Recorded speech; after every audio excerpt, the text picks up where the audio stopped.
നമസ്കാരം. പരമ്പരാഗതമായി തന്നെ സ്വർണം മനുഷ്യരുടെ ഏറ്റവും മികച്ച നിക്ഷേപ മാർഗങ്ങളിൽ ഒന്നാണ്. ഇന്ന് കാണുന്ന കറൻസികളൊക്കെ നിലവിൽ വരുന്നതിന് മുമ്പേ സ്വർണത്തിന്റെ മൂല്യം മനുഷ്യൻ മനസ്സിലാക്കുകയും അത് സ്വന്തമാക്കുകയും പ്രയത്നങ്ങൾ നടത്തുകയും ചെയ്തിട്ടുണ്ട്. ആധുനിക കാലത്തും സ്വർണത്തിന് ഒരു നിക്ഷേപ വസ്തു എന്ന നിലയിൽ വലിയ പ്രാധാന്യമാണുള്ളത്. ലോകം സാമ്പത്തിക പ്രതിസന്ധിയുടെ ഏതൊരു ഘട്ടത്തിലേക്ക് കടക്കുമ്പോഴും നിക്ഷേപകർ വലിയ തോതിൽ സ്വർണത്തിൽ പണം ഇറക്കുന്നുണ്ട്. ഈ സാഹചര്യമാണ് 2024 സ്വർണ്ണവില പുതിയ റെക്കോർഡുകൾ സൃഷ്ടിക്കുന്നതിനുള്ള പ്രധാന കാരണങ്ങളിലൊന്നായി മാറിയത്. വരും വർഷവും സ്വർണ്ണവില മുകളിലേക്ക് തന്നെയാണെന്നാണ് വിപണി വിദഗ്ധർ ചൂണ്ടിക്കാണിക്കുന്നത്. അതായത് സ്വർണം വരും വർഷവും നിക്ഷേപകർക്ക് ലാഭം നേടിക്കൊടുക്കും. ഒരു വ്യക്തിയുടെ നിക്ഷേപ പോർട്ട്ഫോളിയോയുടെ 10 മുതൽ 15% വരെ സ്വർണമായിരിക്കുമെന്നാണ് വിദഗ്ധർ പറയുന്നത്. അതേസമയം സ്വർണത്തിൽ എങ്ങനെ നിക്ഷേപിക്കാമെന്നും ഏറെ പ്രധാനപ്പെട്ട കാര്യമാണ്. പരമ്പരാഗതമായ ഫിസിക്കൽ ഗോൾഡ് മുതൽ ഡിജിറ്റൽ ഗോൾഡ് വരെ സ്വർണത്തിൽ നിക്ഷേപിക്കാൻ വിവിധ മാർഗങ്ങളുണ്ട്. സ്വർണത്തിൽ നിക്ഷേപിക്കുന്നതിനുള്ള ഏറ്റവും പരമ്പരാഗത മാർഗമാണ് ഫിസിക്കലായി സ്വർണം വാങ്ങുക എന്നത്. സ്വർണ്ണ നാണയങ്ങൾ, സ്വർണ്ണ കട്ടികൾ, സ്വർണ്ണ ആഭരണങ്ങൾ എന്നിവ പോലുള്ള ഭൗതിക സ്വർണം വാങ്ങുക എന്നതാണ് ഇതിലൂടെ അർത്ഥമാക്കുന്നത്.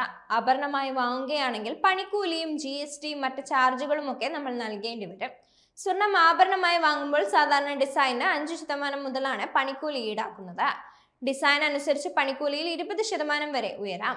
ഇതിനു പുറമെ സൂക്ഷിച്ചു വെക്കാനുള്ള റിസ്ക്, പണിക്കുറവ്, തേയ്മാനം എന്നിവയെല്ലാം ഫിസിക്കൽ ഗോൾഡ് നിക്ഷേപ രംഗത്തെ വെല്ലുവിളികളാണ്.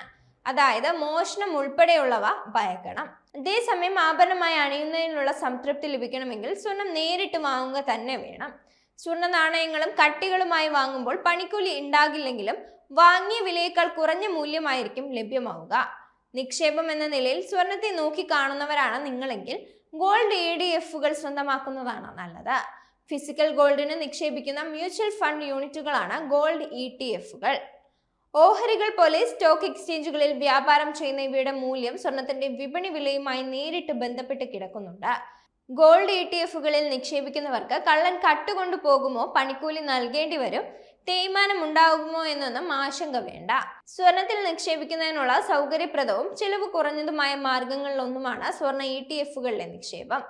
സോവറിൻ ഗോൾഡ് ബോണ്ടുകളും സ്വർണത്തിലെ നിക്ഷേപകർക്ക് പരീക്ഷിക്കാവുന്ന മികച്ച മാർഗമാണ്. സ്വർണത്തിൽ നിക്ഷേപിക്കാൻ നിക്ഷേപരെ അനുവദിക്കുന്ന ഒരു തരം സർക്കാർ സുരക്ഷയാണ് STBകൾ.